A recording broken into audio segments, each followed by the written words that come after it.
sauc Judīta Petersone, esmu zobārste 15 gadus. Mūsu klīnikā Tukumā strādā vairāk kā 10 gadus, iepriekš strādājam ar papīra kartiņām.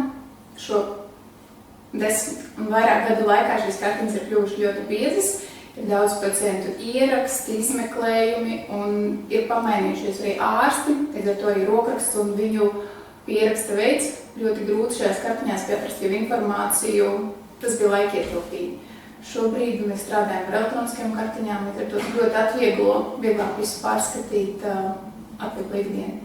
Sveiki, mani sauc Elīna Belruse, esmu zobārste. Strādāju jau par zobārsti 13 gadus. Nu, man nē, bet droši vien administratorē tas, ka jāatrod kartiņas priekš manīm, tā rakstīšana, jā. Kartiņā tieši ar roku. Kaut kā viss jau mūsdienās pāriet uz datorizētu un tāpēc viss savādāk.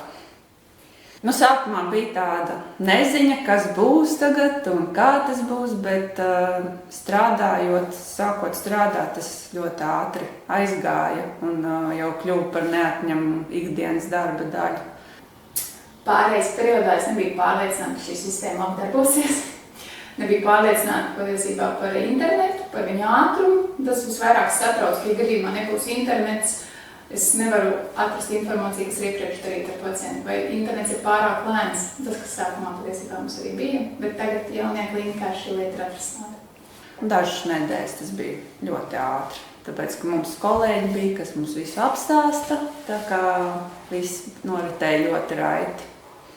Sistēma mūsu ikdienas darbu ir uzlabojusi. Ja pacients ierodas akūti un mēs neesam sagatavojuši pacientu kartiņu, mums nav vajadzīgs ilgais laiks, lai šo pacientu atrastu mūsu lielajā datubāzē. Šobrīd mēs ievadot personas kodu varam ātri atrast, vai pacients ir bijis pie mums vai nav bijis un kas ir iepriekš viņa teicis.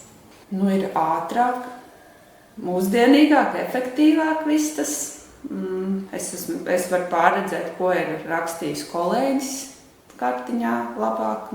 Var redzēt arī ierakstu, piemēram, vakar bija ieraksts no stomatoloģijas institūta, kur es redzēju pievienotos rentgenus, tā kā viss tas ir uzlabojis ikdienas darba kvalitāti.